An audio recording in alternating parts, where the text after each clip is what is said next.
not even connecting, noticing it. I'm becoming my father. I come home from work. I don't even go anywhere. I sit there, stop at the liquor store, whatever, get whatever, sit home, drink, watch TV, drink, go to sleep. So now, not even realize that I'm becoming what my father was.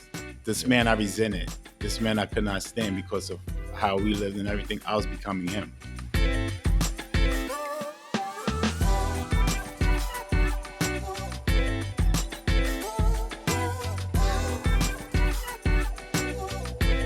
Hey y'all, what's going on? Welcome back to the Stacking Days podcast. I'm your host, as always, Ray Donovan. Looking forward to getting into our conversation today with the brother who we have. Just a little backstory: he and I have been chatting offline and about just kind of more brothers stepping into the space and being unapologetic and open about their own journeys with alcohol use, abuse, addiction, sobriety, recovery. Just so that we can, start really promoting the conversation around our own health in terms of how we've chosen to cope with life in the past. So today we got Leonard Murphy with us. He's a sobriety and recovery and life coach. Really excited to get into his journey. So without further ado, Leonard, welcome to Stacking Days. Hey, thanks, Ray. Glad to be here. Anna, thanks for having me. Appreciate it. Absolutely, brother. Appreciate you being here and spending some time with me today. Let's just jump right into it and do what we came here for. Let's go all the way back to the beginning of your journey and your relationship with alcohol, and we'll take it from day one and move through chronologically until where we are today. Oh, sure, sure. Wow, where to begin, right? So I Yeah. guess we could start. I'll start from my childhood, the way I was first introduced to alcohol. Basically, is in my household. Grew up in housing projects in Brooklyn, New York, and lived with my mother and father. Now, my mother and father, they were they were the best. They loved me and my sister. I have a younger sister. She's 4 years younger, and they were great. They loved me. And I always felt loved. Put it like that. Hmm. Thing was, my father was an alcoholic, and was as time grew on. As a young child, I always saw my father drink every day. Like he would go to work, come home, sit in the corner, and just drink beer, different alcohol, drinks, all up until he went to bed at night. So that kind of something I saw as a youngster, and just not thought nothing of it. That's what daddy does every day. But Yeah. as I got older, I started to, of course, as you get older, you start to recognize different things. So I started to pay attention, recognize the change of his behavior. Um, you know, Things would happen. So, and I just saw how alcohol really affected him. And now I knew why he was behaving the way he was is because of his drinking. As I got older, I started to recognize it, and it bothered me because I was like, "Wow, daddy's acting this way," and I know it's because he's drinking. Like we would go out, and he would be drunk, different things, and I was like, and he was a diet. The thing was, he was a diabetic, so he was sick. He had childhood diabetes, and I remember one day as a teenager, I was probably about 16, 17. Now my father, he passed away the day before my 18th birthday. Okay. So I was probably about 17 years old, 16, and I heard him and my mother having a conversation.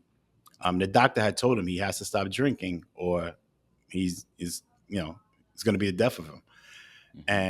And I know my mother, and again, that generation, it was like the man of the house. Hey, you don't question him. He does what he wants to do. If he drinks, more, my mother was an enabler, which she probably didn't realize she was enabling him, but that's what she did. She never told him to stop, never told him, from what I saw anyway, never showed concern. It was just what he does. This is what daddy does. So I asked her, I Hmm. said, why doesn't he just stop drinking if the doctor told him he's going to die? Simply. And my mother said to me, leave your father alone. That's what makes him happy. Just let him Hmm. be, So I was like, wow, like, I don't understand. And then the day before my 18th birthday, he passed away. He said because of this disease, the drinking. Did, And did he just kind of slowly start passing away, or was it more sudden from your experience? you know what, Ray? That's a great question because it's funny. I saw the deterioration like the last few years before he died. I saw, his depression. If I think, and I always think back now. I remember like he was more depressed. He wasn't happy. And he was an introverted man as it was, but I mean, it was to the point where he didn't speak to us for a couple of days, or Yeah. he sat in the corner. I saw the drinking start start earlier, last longer, throughout the day. I saw that he just wasn't a happy man, and just tell that he was losing more weight, disheveled clothing, never, he was a, I remember my father, he was suit and tie, sharp man, growing up. And then right before he passed, I mean, he was a guy, didn't take care of himself, hygiene, no haircut, no anything. So I saw it coming. So yeah, to answer your Okay. question, it was just slowly but surely, like, he went through that, and, you know, he ended up passing away because of this disease. And not, then I later found out there was some drugs involved as well. So Okay. that's what it was. Okay. I'm sorry to hear that, bro. I don't know. Thank you. So how did that impact you? I mean, you're 18 years old. You're a young man about to step into the next chapter of his life. No longer a boy in this, in this country of ours. Obviously, that's carries its own burden. But you got to do it without your father. Your mom is probably just trying to hold things together at that point with your sister, Yeah. who's 4 years younger than you are. So, what does this next chapter of your life look like? Wow. So, yeah. So he passed away. I was a senior in high school. I was about to go to college, and he passed away in February. I was a senior in high school, so going to college that next fall. Hmm. He passed away. And again, my mother, he ran everything in the household. So we didn't even know if we had insurance. We like accidentally found an insurance policy in his drawer, hidden under all this. As my mother's cleaning up, she found the insurance policy. So that kept us on our feet for a little bit. And I went over. I didn't even know how I was going to get to college. Lucky we made some phone calls. I just hustled, and I pretty much, me and my mother was just trying to figure out a way how I'm gonna get into college. We didn't have any money. My father took care of everything. He was the breadwinner. He handled all the finances. So, by the grace of God, I got into school, and my mother just, she held it together. I gotta admit, it was me, her, and my sister.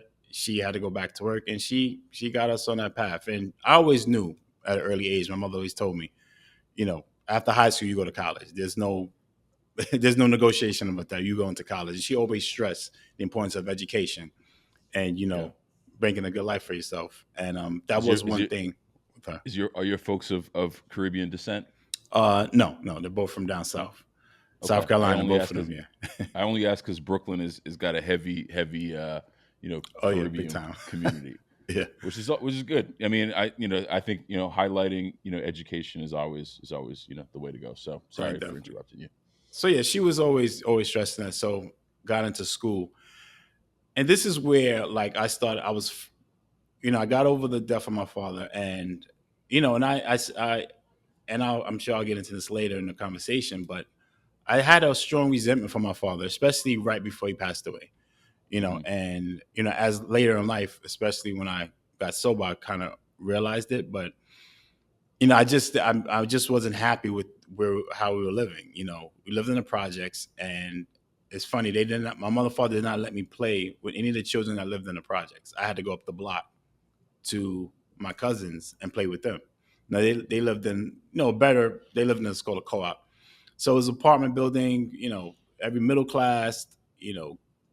People cared about where they lived in the projects. I don't know if you've ever been to housing projects in Brooklyn back in the days. It was a lot of dirty. People didn't care about it. People didn't care about where they take care of where they lived anyway. So Hmm. I hated living there. I was like, why? And especially when I used to go play with my friends who lived in a whole different neighborhood, which is only up the block. And I was like, why are we living here? And I just felt that, especially as I got to my teenage years, I was like, we're not doing anything. You're just late. I felt that he was lazy and had no ambition, and I knew it was because of the drinking. Hmm. So I went to college, and this is the first time I was on my own. So first time I'm in college, went to roomed with my best friend. So we went to college, and I was an introvert. Well, still an introverted. So, um, you know, now I'm in school, and I'm on my own. I have freedom. There's parties, there's fraternities, there's women. So I'm like, whoa. So I just had to, I'm so shy and just never been around this. And, I started, drinking, college scene, Thursday to Saturday, you're drinking. So I started Hmm. drinking a little bit here and there, and even I think I took my first drink when I was like 15 years old. I got sick, came home throwing up. My parents were laughing at me. They was like, good for you. Now you know not to drink. And it's true. I Right. kind of like was like stayed away from it. Like I was scared because I was sick. I got sick. But then I kind of always remembered that that feeling I had before I got sick was like I was the life of the party. Even at a young age, at 15, I was making everybody laugh and everything. Yeah. So in college, I kind of went back to that. Like I was like, this gave me the courage to go up to women and talk to them. This gave me the courage to go hang out. This gave me the courage to talk. To I had that confidence built up in me. Like again, like you said, my father passed away at a young age. I was, didn't learn so many lessons from him. I was becoming a man, and no one Yeah. was guiding me. You know what I mean? I didn't have my father.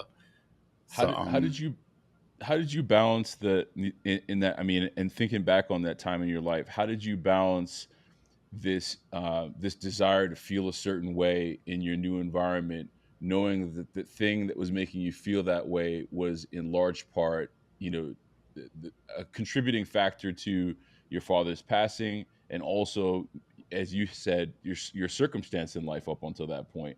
Was that connection being made at 18, or it was just way too chaotic for you to have that moment of connectivity?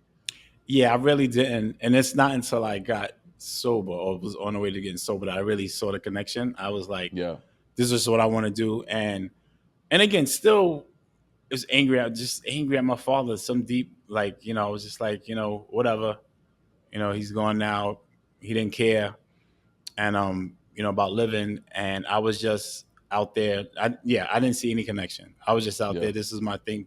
Back then my thinking was I want to go talk to girls. I want to party. I want to be part of the social scene in Yeah. college. This is my chance to have fun and hang out. This is what I want to do. And drinking was the only thing that allowed me to do so and feel Yeah. comfortable in a comfortable way. No, that makes sense. I mean, I first and foremost, I'm sorry, brother. I mean, that sense of abandonment, I'm sure, played really heavy on you. And, you get to college, it's like, okay, I got an opportunity to live, Yeah, right? yeah, I've been under this cloud for the past year and plus, with my circumstances at home. And now, I got a new lease and I got to just, I got to try to get my hands around it. So yeah, no, no, no, no, no blame or judgment here, man. I mean, I felt my own version of that, going to college myself. I mean, I moved from a different country to the US, and when I got to college, I was like, I was trying to fit in. I was yeah. trying to enjoy myself. And again, I wasn't making the correlation between alcohol potentially being problematic. It was just an unlock for me, right? And Right, everybody else was doing it anyway. So it right. wasn't, Yeah. Mm-hmm. there's no red flag there. So Nope. no judgment here. I mean, at what point in your college career did you have any issues with the drinking, or did that come later in life where you started to recognize that this potentially was getting out of hand? Probably later in life. I mean, this is the thing. My friends noticed it because I got the nickname Drunk Len. You know what I mean? Okay, Like, there you so, go. and still never like really thought of anything. Again, wasn't thinking that was an issue. Didn't even think back to, like I said, didn't have the connection with my father. This is an issue with my father. Now, I still, of course, at that age, I was just having fun.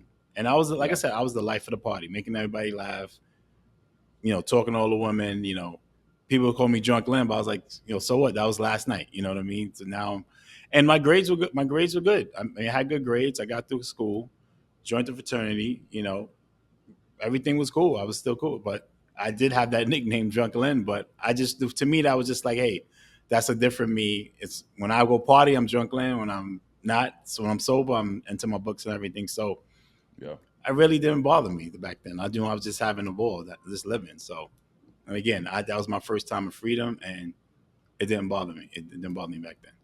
yeah. You get out of school intact.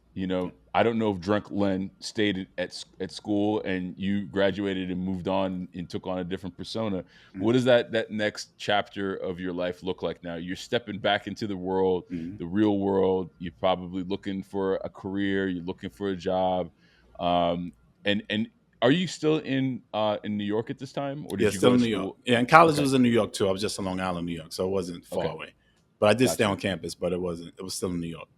got you. Yeah. So this way it gets interesting. So graduated college. Went. You came home for about a year and a half, 2 years. Stayed home. But even during that time, the drinking. Now I feel like I am an adult. I'm 20, Yeah, 22 years old. Graduated college. Come home, say to my mother.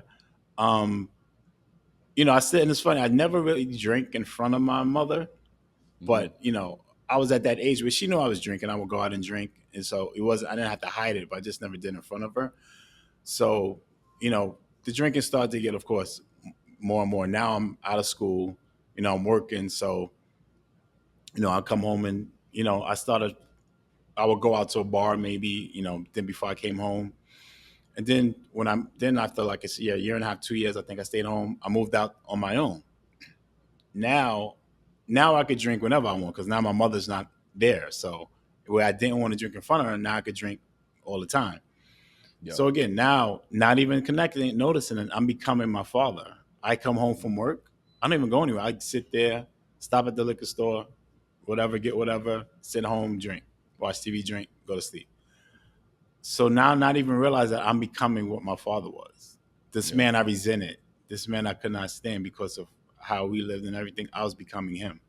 And you're starting to And recognize that in the moment. This is not a right, retrospective, a kind of place that you've come to. You're sitting there drinking after work, saying, "I remember what this looked like." right, right. Yeah. Okay. Yeah, because I'm kind of, and I always, it's funny. I look back at it now. I'm kind of just doing mirroring what I saw. Like Yeah. when I was a grown man now, I have a job. I could come home and I could sit in the corner and drink. That's what my father did. You know. Yeah. So now, when I first realized that the drinking was affecting my life in a negative ways, that I'm so got graduated school, got into one of the top management training programs, banking management training programs in the country. I was working for J.P. Morgan Chase back then, and Okay. went through the program, graduated the program, got a great position at one of the bank branches. I was like the youngest manager at the branch, and I'm dealing with high net worth clients, and now I'm drinking in the morning before I go to work. So Mhm. I'm having a beer before I go to work, and like I said, the drinking is progressively getting worse. So I have a quick. I remember one day I have a beer. This is going now. I'm starting to drink in the morning. It's probably doing this for like a month already. I had a beer in the morning. Go to the office. Had a client come in. He had fake ID and everything, and I didn't do a background check on him. I just took his information, took his account. End up it was a fake check like for $100,000. It went through the bank, went through the channels. So they found it was fraud. Found that I opened the account. I Mhm. didn't do what I was supposed to do. I got fired. So now, still not admitting that I have a problem, but I'm saying, was it because I was drinking in the morning that I wasn't focused at work? Yeah. So I kind of said maybe it's that.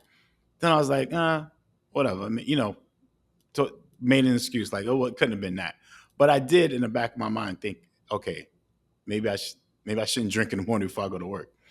Yeah. But so I was out of work for a little bit. And during that time, I was more trying to find a job, so that kind of took my mind off of drinking. So I wasn't getting that bad. Still was drinking, but kind of slowed down a little bit because I was just worried about if I could pay my bills or anything, if I could find a job. Found the job, and that's when I went into mortgage banking. And this was like back when everything in real estate was anybody in real estate was making money. So that's what happened to me. I got in making money, and this is like high, fast pace sales, fast talking. We're going to hang out after work and get smashed and drunk as we can, shit faced, and that's what I fell into. I was like, wow, okay, now I'm making a lot of money, and I could go out and drink and hang out after work.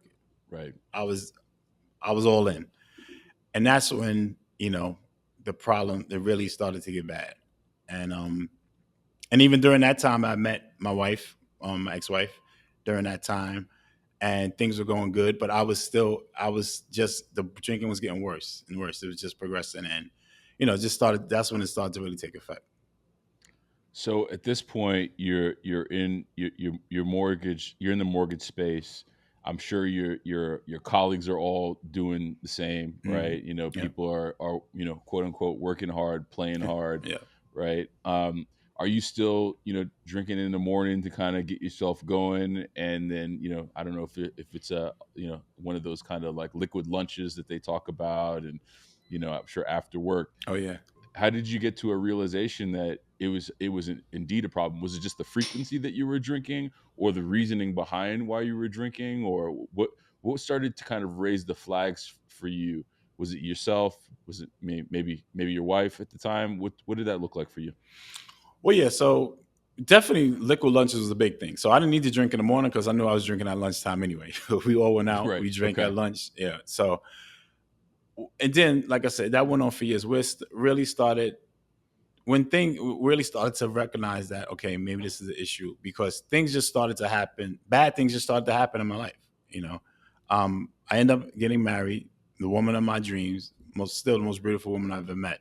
Now she knew I drank, but we didn't live together while we were dating. So she Okay. would when I was drinking in the weekends or whatever, we didn't see each other. I would drink and we go out. I have a couple of drinks, but again, she's my girlfriend. I'm trying to impress her, so I didn't get smashed when I was in front of her.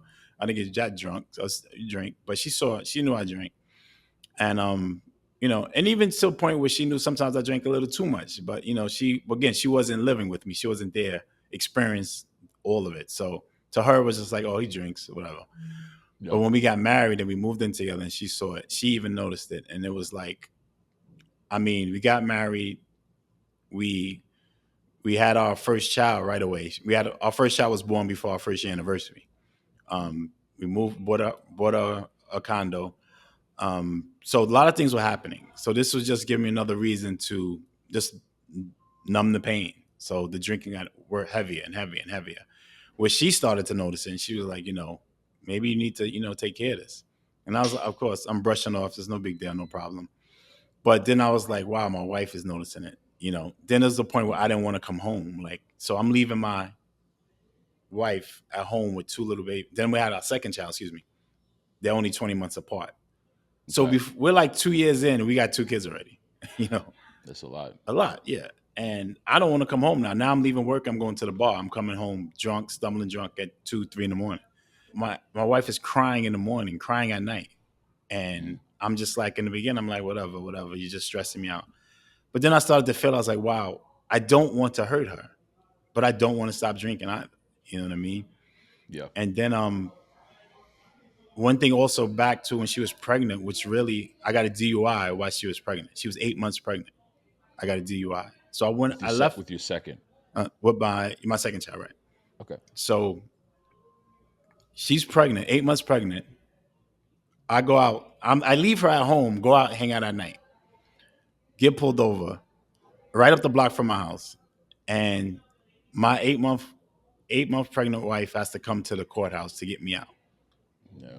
You know, and I even get emotional thinking about that now. Like I remember, I we got home and I just got on my knees and I cried and I hugged her and I was like, please forgive me. But as you know, 2 days later I was back at it. As Yep. this addiction just has take the power it has over us, I was just back to drinking. And then yeah, and then to the point where she had to leave me. Hmm. She left. She got a job with the White House, which I was all on board at first, but then she was like, "I'm leaving by myself. Don't come with me, and I'm not coming back." And she took my two kids with her. Yeah. And I'm so in a state of drunkenness and not knowing what's going on. I didn't even fight. I was like, "Go ahead," because in the back of my mind, I was like, "Now I could drink all the time when I want, and no one to say anything to me. My kids are not here, so I don't have to feel bad. So I'm gonna just Yeah. now I could keep drinking." So How old were your children at this time, at this point? they were babies, maybe 4 and 2, Wow. 3, maybe going to 3. I'm probably 3 and yeah, yeah. My youngest daughter's still in the crib, so I'm probably not younger than that. Probably 3 and 1, somewhere in that Wow. range. So basically, your life's starting to fall apart, Yeah, and basically. you just trying to hold on to the one thing that you have control, that you think you have control over, which is you can drink, right? Right, And exactly. and check out and escape the issues at hand. That's a rough spot. I mean, to be a father and have two young ones, and even the prospect for me of not being able to be around and be their dad, and this I think really cuts to the core of being a black man in America. There's such a you know there's a narrative out there that we're not great fathers, right? That Mm, we're not present fathers, and sometimes it's outside of our control, right? We got right. a lot of brothers who are caught up in the system and what have you.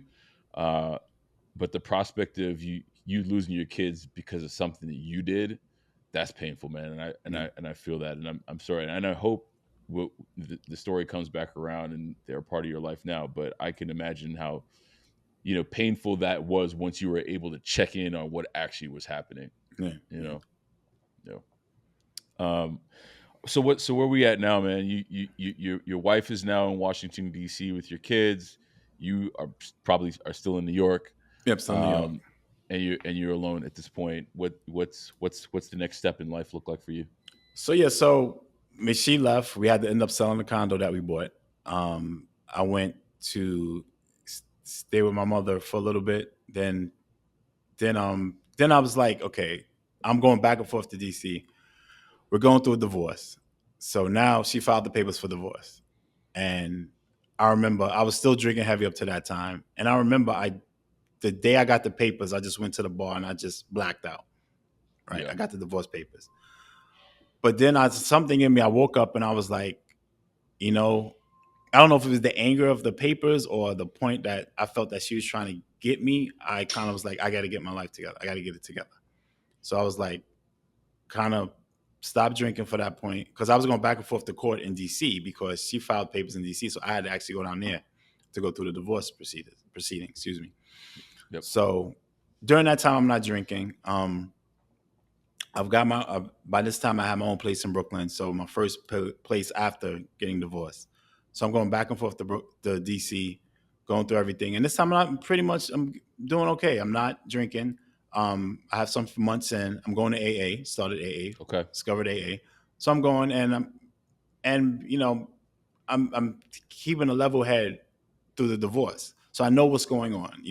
I know what I wanted visitation with the kids, and during that point I'm focused. I'm like, all right, if we're gonna divorce, fine, I'll give it to you. But we're going back and forth with the children, with the attorneys and everything. Unfortunate, but at least during that time I had my senses. I knew what was happening. I wasn't just hmm. drunk all the time. So So sorry, just to ask, you're in AA at this point in time. Is that just to kind of like clean yourself up as you're going through this divorce proceeding, or was it something that you just knew you needed to handle, irrespective of the fact that you were going through this with your wife at the time and your children? What was kind of the impetus to kind of get you into that space where you sought out help to address this thing that that had gotten out of control? a great question. Yeah, it was like I knew once I got the papers, and even when she first left, I was like, you know, even though I was still drinking heavily, I was like, wow, my kids are gone. Like when I finally came to realization that they're gone, they're in a whole nother state. They're out. Yeah. And then when I got the papers, I was like, okay, I need to do something. I have to do something like this. I can't continue like this. I lost my kids. Now I'm getting divorced. And again, I don't know if it was the anger in me or whatever, but I was like, I just can't be like this anymore. This is what's doing this. And this is what I Gotcha. then that's the point where I started to understand like the alcohol is doing this to my life. Like nothing good is happening when I'm drunk all the time. Yep. So yeah, that's when I decided to go to AA, and got a sponsor, and I was able to talk to people in the sober community about what I was going through. Like my wife filed divorce. I'm back and forth to DC not only to see my children but to go to court now. So and it Yep. was crazy. I mean, but during that time I did stay sober during those few months. Um, and yeah, so we're going back and forth with the kids. So everything was done, and so I knew when I was going to see my kids. That part of my life was over. The divorce is done. So then I get back home and I'm back. I guess that was over. So I felt I had the need to celebrate. And I remember the Yeah. night I got back home from the day we signed the final papers, jumped on the Amtrak, got home. I remember that night. Stopped at the store. And nothing stopped me. I went straight beeline right to the liquor store, got home, Mm, and I was off to the races again, mm. drinking again. So, So you're on the Amtrak, you come home, you go straight to the store. At that point, nothing in your mind, none of the AA, not the sense to like pick up the phone and reach out to your sponsor, none of that. It's out the window. I'm gonna go.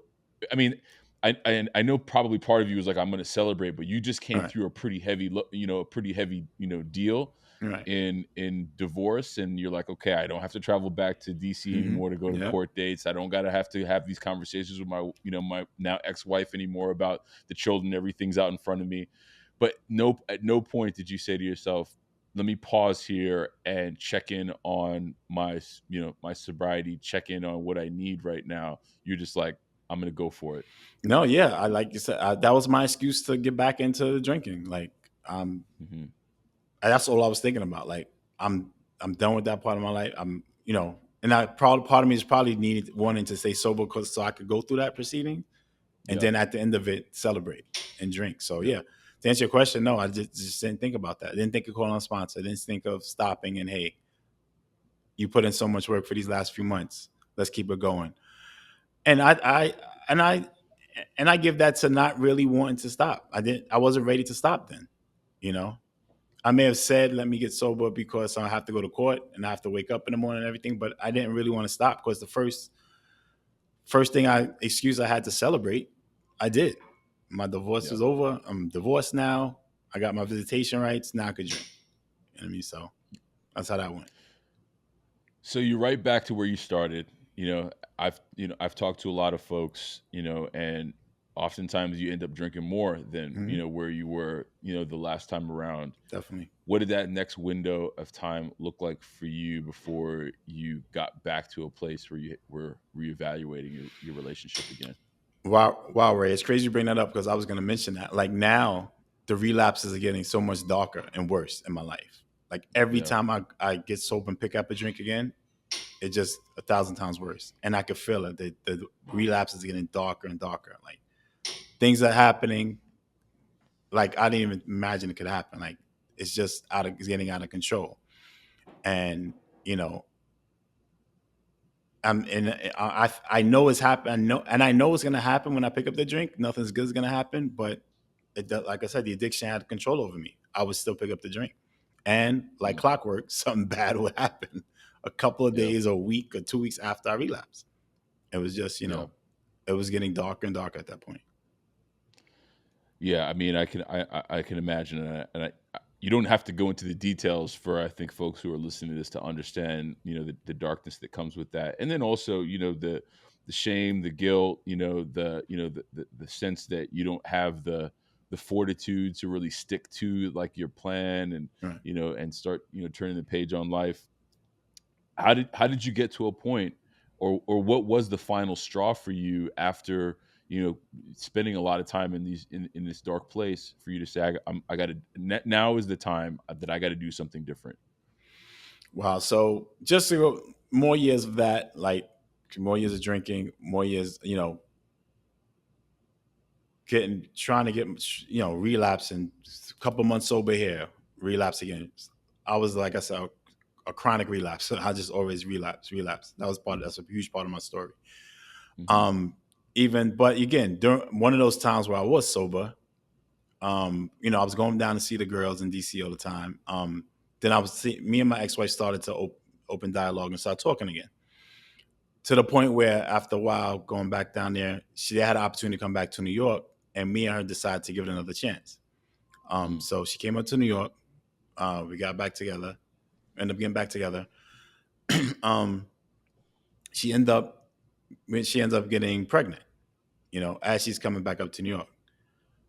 So we're just getting back together, and she gets pregnant. So family's like, That's a lot. "What's going on? Like, what happened? Like, we missed that." So we thought about it. Wow, this is new chance and second chance at our marriage. Like I was doing a lot, and I was drinking. That kind of messed things up. We were young. We had a lot of kids. We had our kids right away. So again, we're throwing out all these things. Like we're not changing or trying to fix what happened. We're just throwing out all these excuses why it didn't work the first time, and oh, maybe it'll work the second time. So of Yeah. course, it didn't. She ended up losing the baby. She lost the baby. Sorry. And that just brought on a whole nother stress, pain, trauma, depression for both of us actually. And Yeah. I ended up got worse, went to rehab for the first time. Um, came back. I went to the first time I went to rehab. I went for 28 days. The 28 you can leave now. I was like, I'm counting the days down after the first week after detox. I was like, how much longer I got here? So went and came back home. But 6 months later, drinking again. So fast forward, a few more rehab stints, a few more detoxes, a few more inpatient, outpatient. Going through that. Of course, my wife left me again. So again, I'm on my own by myself, and I'm living in. And I had to. She kicked me out the last time. I had to find this run. I found this rundown apartment. I got a second DUI. So I'm in this apartment that I'm ashamed to even bring my children to, but I had to find something because she kicked me out again.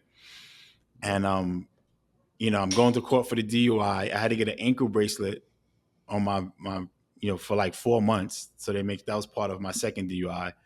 And the only reason I didn't do any jail time or worse because the time between the first and second one was like a long time. So can't remember exactly how many years, but I didn't have to go to jail or anything. So I had to wear the ankle bracelet for 4 months. So that stopped me from drinking for 4 months while I'm living in this crappy apartment, trying to get feet back on track, going to work. As soon as that ankle bracelet came off, you know what happened. I mean, you could guess, back to drinking. Yeah. So I had to do another stint in rehab, and this time I said, well, let me rewind. So I'm living in. So I moved to New Jersey, the next state over. I'm in an apartment. I'm not paying rent because I'm drinking heavily, and I'm about to get evicted from my apartment. So during this time, my aunt, who's also an alcoholic, is in the hospital. She's there. She's having kidney and liver issues. Now, at first we didn't know what it was, but I knew she was. She drank a lot. She drank a lot. So is this your mother's sister? This is or my your mother's father's sister. sister. My mother's sister. Okay. So she's in the hospital. I'm going to visit her. So I'm about to get evicted from my apartment, but I'm drinking. I'm drinking every day. So I'm going to the hospital, drinking in the bathroom of the hospital in her room, and coming back out.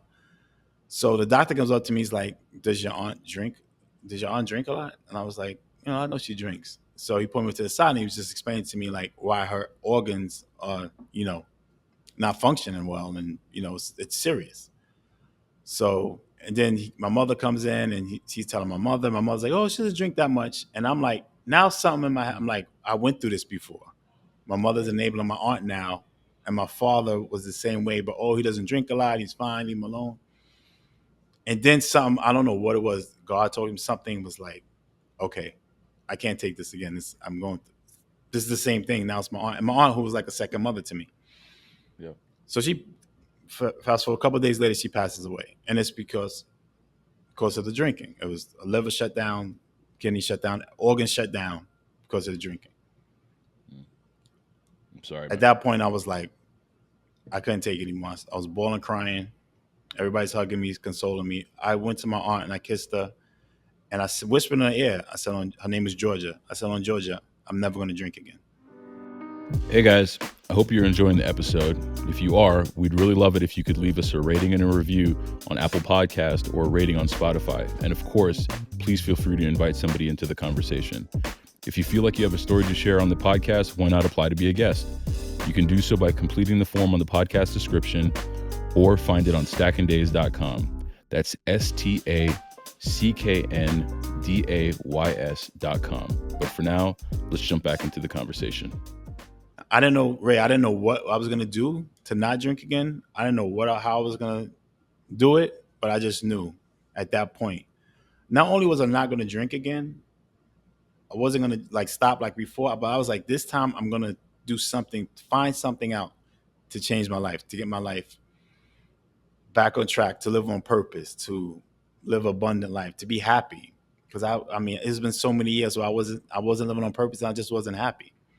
I was just drinking, stopping. So I went to the next day. I went to rehab. I went to Florida.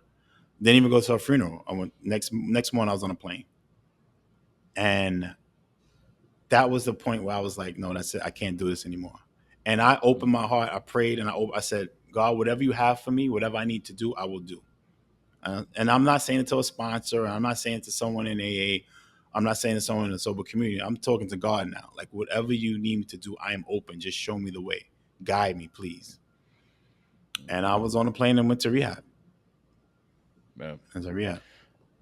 that's powerful, and even in you recounting that moment, I mean, first of all, I'm sorry for your loss.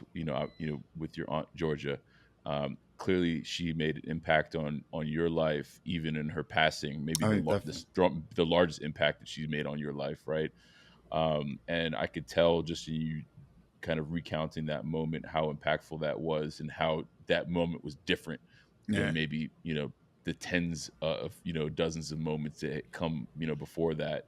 And I'm glad you listened to that voice, and I'm glad you had that conversation with God. It's a quick turn to go Yeah. from being in a hospital to being on an airplane headed down to Florida from New York. So Yeah. um, you know shout out to you, man. I'm glad you listened to that voice inside of you. See, this is the last stint in rehab for you. Sounds like. Yeah, this was the last one, and if I can just talk about that experience.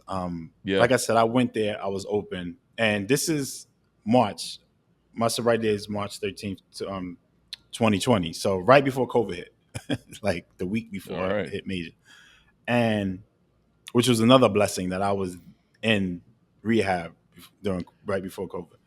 Yeah. So I'm in detox, and like I said, so COVID's starting to happen. So people, we're like, now I'm away from the regular population. I'm in a private room, so nobody can really come talk to me, like, because COVID, they didn't know what was going on yet. So they was like, we have to quarantine everybody who's new here, and then especially if you travel from another state, then after Hmm. you have to detox away from everybody. So I'm sitting in my room watching TV because I can't do anything. My meals even have to be bought to me. So I'm like, I feel like I'm in prison because I'm by myself. I get a knock on the door. I'm like, who's knocking on the door? So it's this bald-headed Russian guy with tattoos. Um, looks mean as hell. I'm mean as hell. I'm like, can I help you? He's like, oh, he introduced himself. He's like, oh, you know what? I'm going to be your therapist. I said, I know. He said, and he's telling me, I'm not even supposed to be here, but I know, you know, you're detoxing away from everybody else. This whole thing with COVID's happening, but I just felt to come and talk to you. I was like, okay. So he sits on the couch across from my bed, and we're sitting there talking. He said, I see you from Brooklyn. I said, yeah. He said, I'm from Brooklyn too. I was like, oh, cool. So the Russian dude, like, and we just start talking and vibing, and he's from Brooklyn, and he's Russian, but he reminds me of like just a regular Brooklyn cat, like I am, a regular Brooklyn dude. So, Yeah. and I guess that's why we connected too. We was about the same age, and we just was talking. I'm telling my story, and he's like, wow, he's just talking. He's like, you know, and we talked for hours. I mean, hours. And not that I knew this man was this Russian guy whose family's in a Russian mob and everything was going to change my life. He tells me, you know, I don't know how you feel about it, but I'm the trauma therapist. I'm the lead trauma therapist at this facility. I was like, I didn't even know they had a trauma therapy here. He's like, yeah. He said, I think this is something will help you. He said, why don't you give it a thought? Let me know. He said, it's not mandatory. It's strictly on you. You decide. But from this conversation we just had for this last 3 hours, I think you have a lot of trauma and you need help. You need to let it out. Was that the first time where you acknowledged, like, man, yeah, have experienced quite a bit of trauma, Yeah, and I I didn't never even even thought about it before? never thought about it, Ray. I didn't even know I had trauma. You hear the word all the time, but I didn't know what it was. Yeah. So he talks about I'm like, okay, sure. I mean, I'll see. But now, as I get into regular population, everybody's talking about this trauma class. Like, don't do that. People come out of there crying. Don't go there. And everybody's talking bad about it because it's only like 8 people that was in the trauma group. So I Yeah. was like, okay, thanks for telling me, guys. So he comes back up to me. He was like, and we have our regular therapy sessions, but he comes back to me and says, hey, do you think about the trauma, joining the trauma group? I was like, I don't know. I heard some crazy things about it between me and you. He said, listen, do me this favor. We're both from Brooklyn. Just come sit in there for 5, 10 minutes. If you don't like it, you can get up and leave. I said, okay, no big deal. It was cool. Ray, I went up in there, and 5 minutes I was bawling crying. Mm. And again, get emotional thinking about it. I'm like, I don't know what was going on, but I asked God to open my heart to whatever I need to do to stay sober. And I ended up staying in rehab for over 3 months. I said, Wow. I'm not coming home until I get better. And I went through the full trauma program. And this is the point where, and I don't want to skip over things, but just fast forward a little bit. This is where I realized the trauma I had from growing up, alcoholic dad. I realized I hate him. I resented my father so much, and I learned I had to forgive him. Mm. And my father was an alcoholic, and he did the best he could as an alcoholic man to raise me and my sister. He did what an alcoholic can do.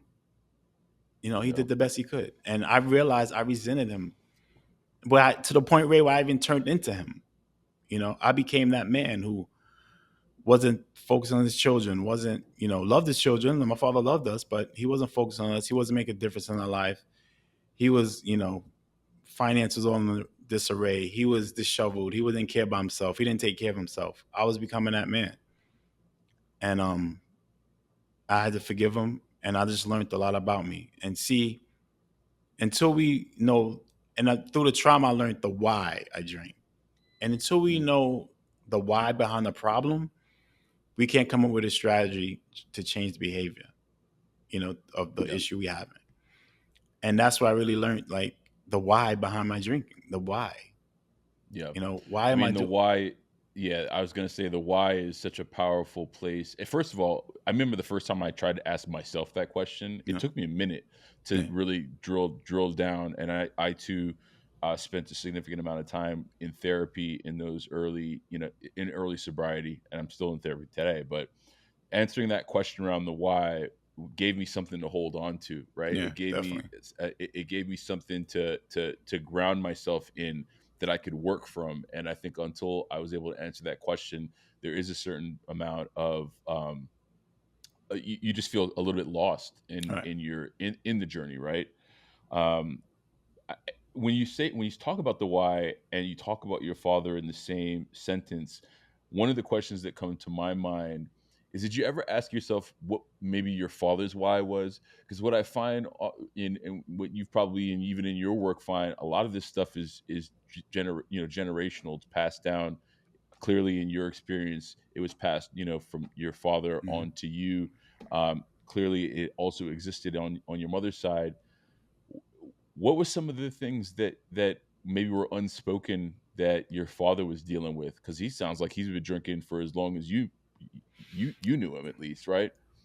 Yeah, and it's funny. I did ask myself, because once I was started asking myself that all the time. When I was going through therapy, trauma therapy, I used to wonder, like, wow, wonder why he had these issues with drinking. And I mean, just thinking about his life, to what I've know about it, he was told at the age of 13 he wasn't going to live past 30 because he had childhood diabetes. He Mm. died at 40. But imagine being told at 13-year-old child, you by the time you're 25, 30, you're not going to be on this earth. And Yeah, back then they told you straight to your face, like, that's his parents and the doctor told him.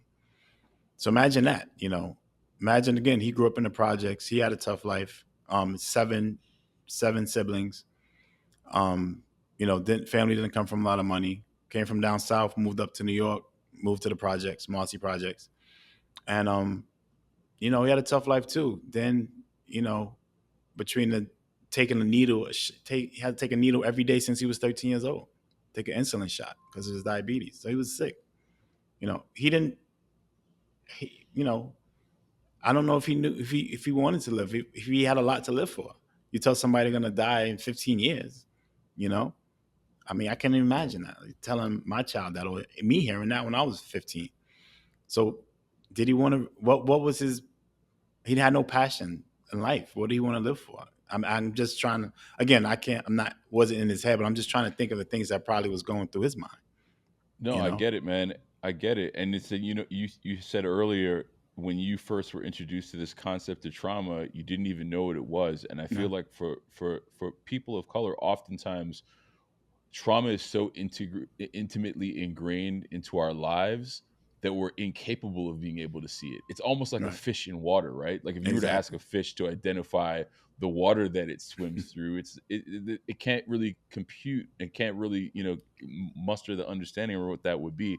And I feel like for us, in walking through life, it's similar. It's like you get to a point where like, okay, trauma is almost like my baseline. It's almost been Right. like my normal, and now I need to address what my normal was and try to understand, what life can look like now that I've shone a light on this thing.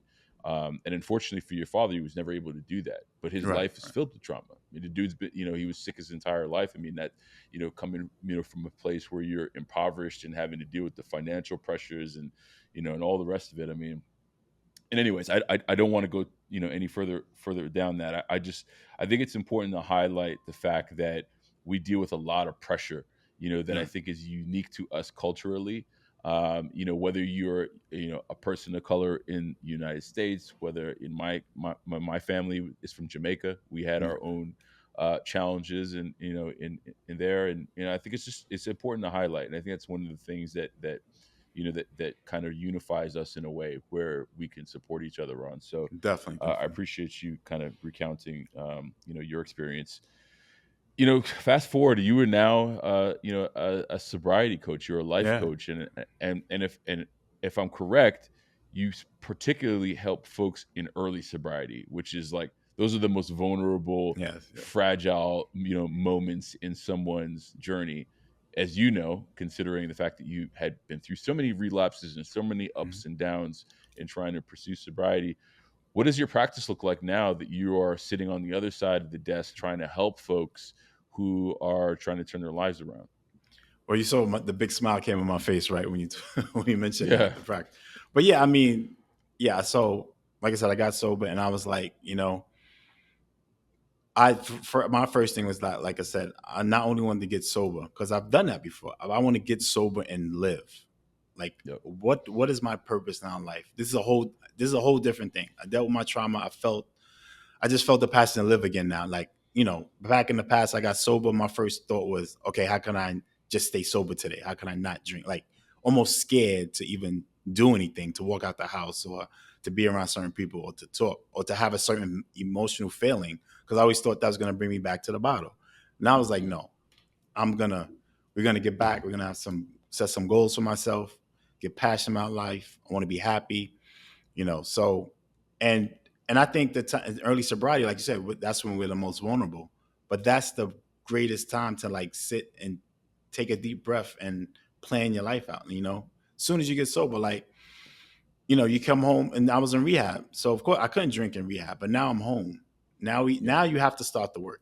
Now you have to really get okay. Now it's up to me. Now I got to get going. You got your you know, motivation or inspiration, whatever you want to call it, in rehab. You got your tools. Now you got to really put them to work. And I feel like in early sobriety, this is the time where if you're gonna, this is the time to plan out your life now. You know what I mean? Not when you're, you see people 5, 6, 10 years sober, 20 years sober, but they're not. Again, they're just surviving. And I've seen that a lot. I still talk to people today. I see in recovery rooms and AA rooms, like they're just surviving, and I was like, I don't want that. I didn't want that for myself. I said, why can't I be sober? And if God gave me this gift, now I got to run with it. Why can't Yep. we? And it's funny, Ray, people in the sobriety community, we are the most intelligent, ambitious, creative people, and it's like, we get sober, we just survive. We don't live. We don't use what God gave us. And I'm like, no, I could do things. I could have a dream. I could have goals, and I could achieve them. So, and it's this point in early sobriety, this is the time to, like, if you don't address those things, your spirituality, your physical, your health, your emotions, even your finances.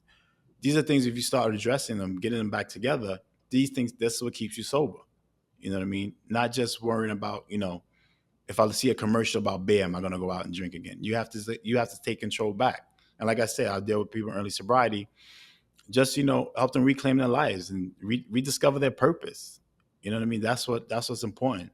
Show gratitude for the opportunity we have and run with it. And Yep. Yeah, that's why I love helping people in early sobriety. But now's the time to take it back, take your life back. We don't have to go through this vicious cycle of the relapse all this time. You know what I mean? We could No, we could take control back. no, totally. I mean, I love that. I am curious. What's your perspective on now that you are in a support role to folks who are in early sobriety? How do you support someone who's going through relapse? Because for a lot of folks, that's just part of many individual stories, right? Whether it be 1 or 20 relapses, Right. hopefully it's not they don't get to that point because I feel like the more relapse you have, the harder it is to kind All of get right. Come out. yourself back. But how do you support folks in that, being that you are so intimately aware of what relapse means in your own journey? Well, again, I always go back to again when I used to relapse. And again, it's so deflating. Like you're so ashamed when you relapse, when you especially when you have time in and you go back to relapse. I think that one of the main things, and this is something I go through, is that be self-aware. Are you honest with you? Are you ready to stop drinking? Are you ready to put down the bottle? There's a lot of times we all say, I mean, there's a lot of times I would say, "Oh, I want to stop." I didn't really want to stop if I thought about it, because I wasn't willing to do what it took to stop. You Yeah, can't say it, but your behavior is totally opposite of what you said you want to do. That's with anything in life. Your behavior has, yes, whatever you say, your behavior has to mirror what you're saying, or nothing's going to change. You know what I mean? So you could say whatever you want. Yeah, I'm going to get sober, but do you really want to get sober? You know, and be honest with yourself. Sometimes if you're not ready, you're not going to get sober. You're not going to commit. You know what I mean? So yeah. that's a major thing as far as where the relapse. So you can't just talk yourself into getting sober. You have to really want to do it and then commit to it. I agree with you. I also I'm curious. There are so much feelings of shame and of guilt that come with the occurrence of a relapse. How does one deal with that? So yes, they may not have been necessarily ready to quit, and they maybe didn't get to a point where they were willing to put in the requisite work to be able to stack some days. Right. But how do you then deal with the emotional fallout of what comes with relapse, right? Like the sense that maybe you failed, the sense that that there is some shame and some guilt around the fact that you weren't able to pursue the path. The thing with, and again, I think a lot of us were so resilient um, when it comes to, especially when we know we want to change, we know we don't want to live like this anymore. And like I tell people, I mean, it's nothing to be ashamed of, but we still have to keep trying. And if you're angry when you have a relapse, I feel that's a good thing because you Right. know that this is not what you don't want to live this way anymore. So if you're angry about it, now if you relapse and you're just like party time, now we're back to party and everything, then no, you're gonna again, it's gonna get dark for you. But Yeah. I still remember what kept me going even when I relapsed, that I would get so angry, and that would make me. And sometimes it maybe took a couple of weeks or a month or so to get back on track. But I got back on track. So I'm like, and I tell people all the time, if you do relapse, again, nothing to be ashamed of. It's not that's part of a lot of our journey. A lot of us. I mean, not a lot of people get it right the first time. You know what I mean? So that's part of Hmm. the journey. But I mean, the good thing is to not sit in that relapse for too long, because it gets darker. You relapse, get right back up, and get back on, get back in the journey, get back on track. So, Yeah. and again, I feel like when if you're upset about it, that means, I feel that's a good thing. Like, hey, that means you don't want to go back to this way. You don't want to live like this. So now let's get right back to what we were doing.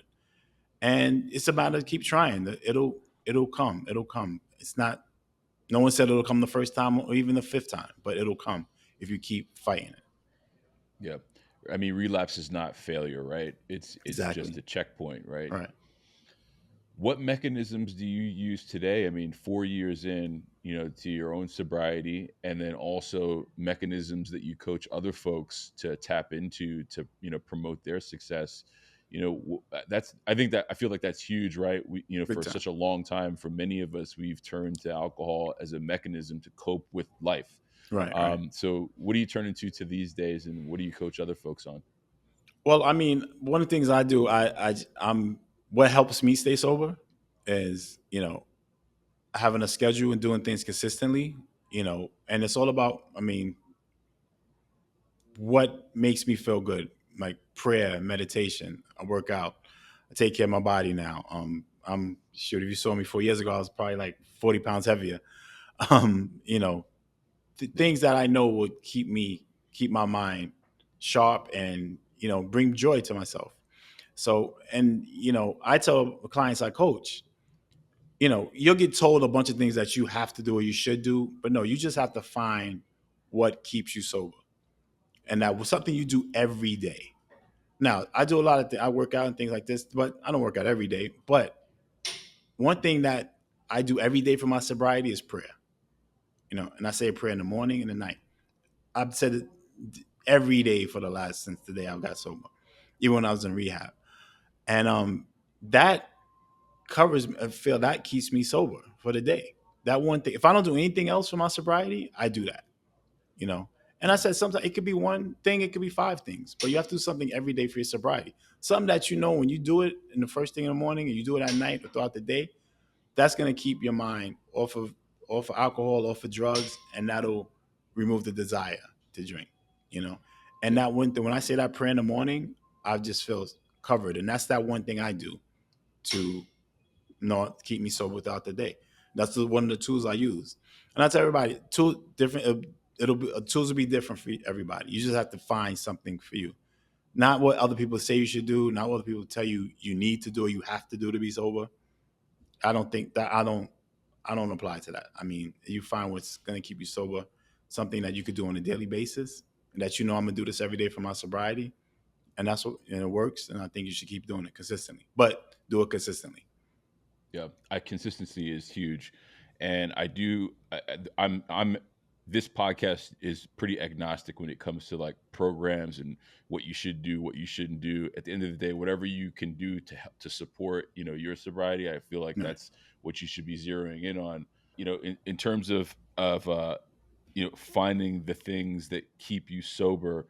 I think that that's really important, and I have I never subscribed to a program personally. I just kind of pulled together my own program, so to Right. speak, and there are certain things that I do, consistently to keep on track. One of the reasons why I appreciate that, because the moment when you maybe stop doing those things, those are the red flags that you're kind of getting away from your path, right? Right. So you Right. got to kind of make sure that you're doing those things to bring yourself back into that space that supports the road that you've chosen for yourself. Exactly. And I think at the Exactly. end of the day, like that's the power, is that this road of recovery, sobriety, whatever you want to call it, is a road that hopefully at some point you've been able to choose for yourself.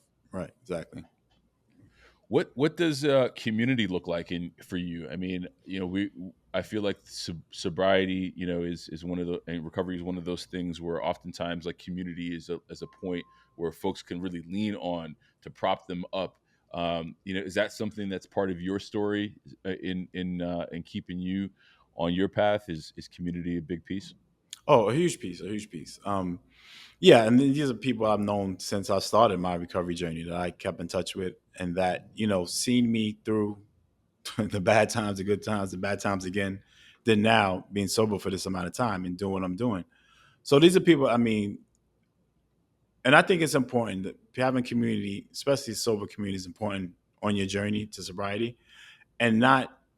And again, I always say, I mean, I still have friends, and who's also important to me are friends that I had from before that saw me when I was in my addiction. Hmm. That love me and care about me now and support my sobriety as well. So obviously, I mean, again, you hear these things. You got to get rid of anybody you hung out with before. I mean, I agree. You need to get rid of some people if they're not going to support your sobriety. But if somebody who cares for you and loves you and they've been friends all your life and they're there to support you, that's just as important as with anybody else that's in sober, getting sober just like you. Yeah. Like my mother and my sister, they've been the my biggest cheerleaders. My always been with me, and those are two of the people I hurt the most. My mother Hmm. and my sister, but they're the two who really kept me together. Like was there in my corner. They was there when I was in rehab. Called them every day. Spoke to my therapist. They spoke to my therapist, and they were there when I got out. You know, so that having people in your corner that you love you and support your sobriety is important. And the sober community is just so important. Like, look, I met you through this community. We're online. I mean, things like that. I mean, social media is a big thing, a way to meet people nowadays, which I think is Yep. great because now I can connect with so many other people and so many other people in this space that we're out here, recovering out loud. They say to help other people. And something I want to do that we and you have spoken and with also in the future is to, really men of color. I think is so important. If you don't mind me touching on this, No, please. it's so important. I think, like we said earlier, like I look at my father and look at myself. Like it was tough for me to admit that I was, I had an issue with alcohol. I didn't know who to turn to, and I didn't know it's not common for us to say that we have this issue, not to our friends, not to our loved ones, to anybody, especially as a black male, a man of color. Like you tell me what other man just stands so alone, and what other culture that a man stands so alone than a black man, a man of color. Like we have Yep. it's so much pressure on us that we're supposed to be this fictional superhero character, like, excuse me. And you're supposed to be strong. You're supposed to not cry. You're supposed to, not have feelings. Don't be emotional. Don't therapist. What do you mean? You gonna tell somebody your feelings? Like, we're not supposed to be that person. So a lot of us don't get the help, and we end up being so much worse off than we could have been if we just seek this help. And like again, like I said, the trauma therapy, I was like, what is that? I don't know what that is. But luckily this man, who a man you would not think would come into my life, introduced me to that. And just going through that, like that's another reason why I decided I knew I wanted to be a coach and leave my financial career of 20 plus years to do this, not do this work now. Because it's so important. Like somebody helped me, I must help other people. And if I can help men of color especially, um, because I know the hurt and the pain and the shame of admitting that we have this issue and getting the help to get it. I know there's so many men out there just suffering in silence, and they're going to continue to suffer, and it's going to really get bad before it gets better if they don't have anybody else out to they don't have anybody to reach out to or know of Yeah. anybody to reach out to, you know? No, I think you're absolutely right on that. I mean, and I've certainly opened the at least for me, I'm saying, hey, look, if you need someone to reach out to me. You know what I mean? Because I think it's so important. I know that you do the same through your practice, and you're right. I mean, black men unfortunately are have this. This mantle that we feel like we need to hold up, and and feel like, and something that I've come to 3 years almost into my own journey is that I don't want to have to be responsible for what other people think that I should be holding. You know Right, what I mean? Like I do have feelings. I am a human being. And I feel like just because I am vulnerable or because I now speak about these things doesn't make me soft. You know what I right. mean? It actually, in my opinion, is courageous. It's a Mhm. courageous act. So I'd love to be able to, in partnership with you and other brothers, like normalize that Definitely. dialogue, because it's not just about alcohol, right? Like I think Right, even for brothers who don't have an issue with the substance, they very much are being held to this like standard, which is effectively unfair. right. Exactly. It's I an agree. unfair standard to be held to. So I appreciate you for for coming on and making it a point to touch on that because I think it's really important. Oh no, yeah. Thank you for allowing me to do so. Thank I want to ask you about your mom today. I mean, she's you. clearly like experienced, so much loss at the hands of the substance, and I'm sure in a lot of ways she probably holds her own degree of like guilt, but probably sees and feels a huge degree of happiness in the road that you chose, as opposed to her having to bury you like she had to her husband and ultimately her sister. Like, where's your mom at today? How's she doing? Well, thanks for asking, man. And yeah, again, you see a smile on my face. I mean, my mother is she's a exceptional. I mean, I don't know what words I have to say for her. She's just great, and yeah, and I feel for her sometimes. I think about that because she saw my father go through that. She saw my aunt go through that. She lost both of them, and then she saw me. And my mother, it's funny, like she's such a leader. Like she sometimes feels guilty. Like my son, like still was a long time she wouldn't. I would come to her, and she would.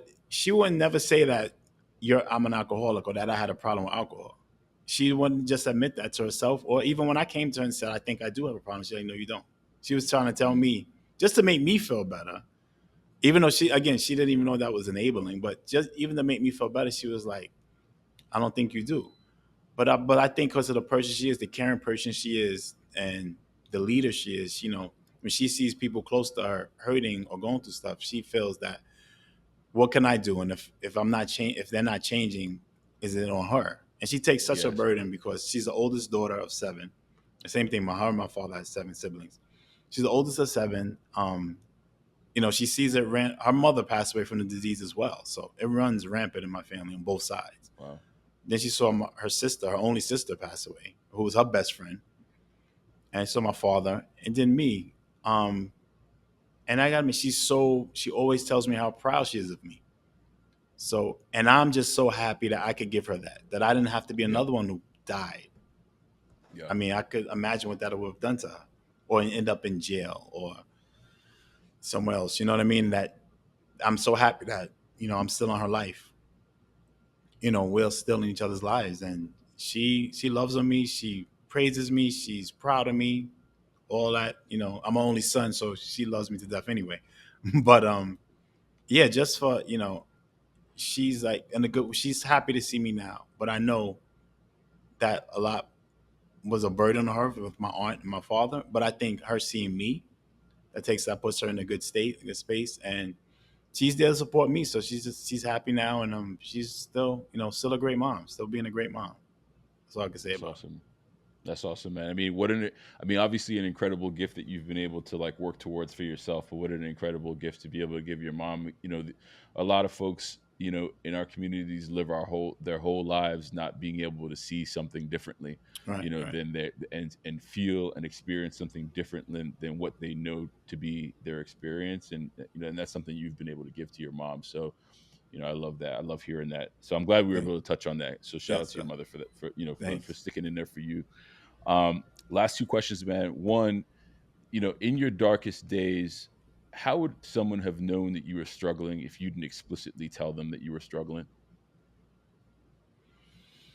Wow. Probably from my behavior, because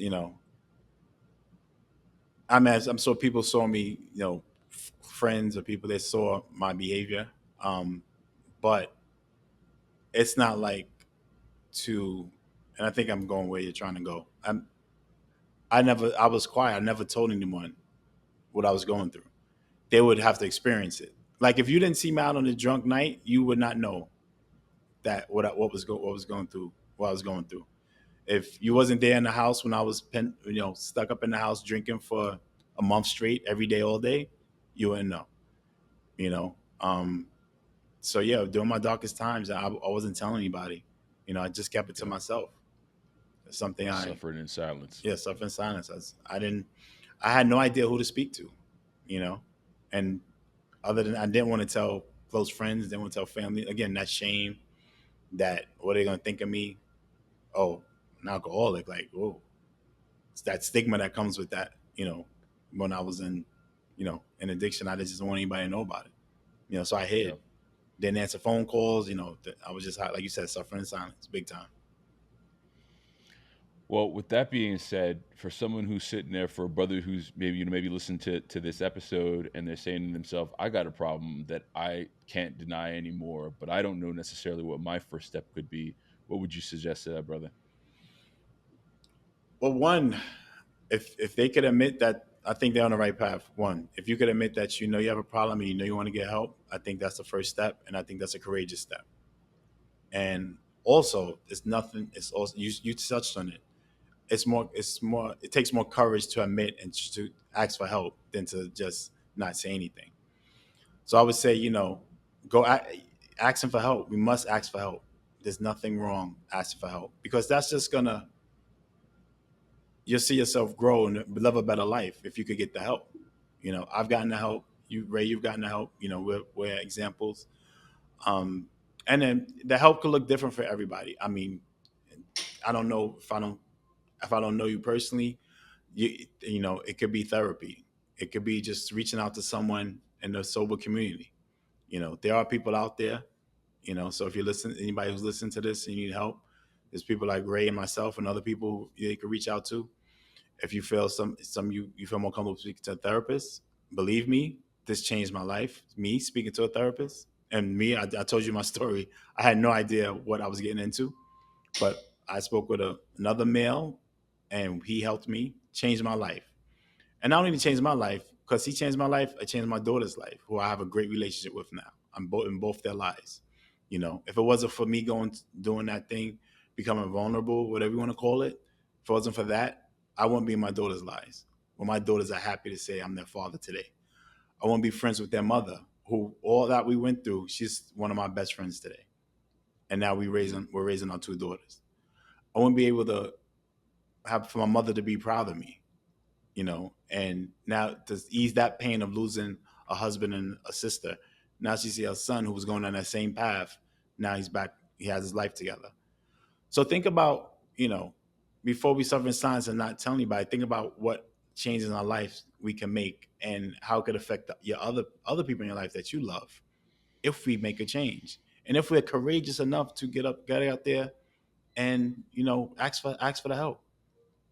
And again, sometimes, Ray, I'm like, you think about it, who we ashamed in front of? I mean, people that judge us will judge us when we're trying to get better, and they judge us doubly when they see us out there acting up because we're in our addiction.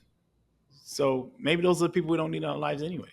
I'm sorry to feel so blunt, but the same people that'll tell you, make fun of you for getting sober is the same people that's talking behind your back, like, look at drunk Len, calling me drunk Len, right? So, I mean, what are you gonna say point. something about us the other way? So, That's I mean, again, as a black man, we're here as black men talking. It's ask for help, seek help. If this is one thing you want to get help in, it's this, because it'll change your life. Believe me. I said today, truly blessed that I don't have the desire to drink at all. So that all happened because I got help. Because I tried it for years on my own, and it didn't work. But what worked is getting help. Help, man. It's such a hard thing to ask for when you live a life, across many different aspects of life where you're just not expected to ask for it. Right. Leonard, I appreciate you, brother. Thank you for coming on. But before you do go, where can folks find you for your practice, and also just to reach out if they need an ear? Oh yeah, the easiest way to reach me is on all social platforms at Empowered Through Sobriety. Reach me on Instagram, Facebook. Sign up for a newsletter. You can keep in touch. You'll find all my information, email, everything at Empowered Through Sobriety. You can find me. Perfect. Look, bro, appreciate you, man. Thanks for coming on and sharing your story and your journey. Definitely have appreciated the conversation, and let's stay connected. Oh, Ray, appreciate you so much, man. And thank you so much for, allowing me to talk. It was great, man. Appreciate it. You got it, brother. All right, y'all. I'll see you next week for another episode of Stacking Days. Until then, be well, one day at a time. Peace. I appreciate you guys listening to the Stacking Days podcast. I hope this episode added value to your recovery and wellness journey. Before we go our separate ways, let's connect on social. You can find us on TikTok and Instagram at Stacking Days, or via the website www.stackingdays.com. By supporting the show, you can play a direct role in amplifying people of color in their pursuit of recovery. The easiest way to do that is to subscribe or hit the follow button. This way you'll never miss an episode, all while playing an active part in creating the ecosystem where diverse voices and healing matter. This show is for the purpose of education and connection and is not a replacement for therapy or recovery care. For more information on the resources and support available, take a look at SAMHSA and some other resources shared in the description. Until we meet again, be well, one day at a time.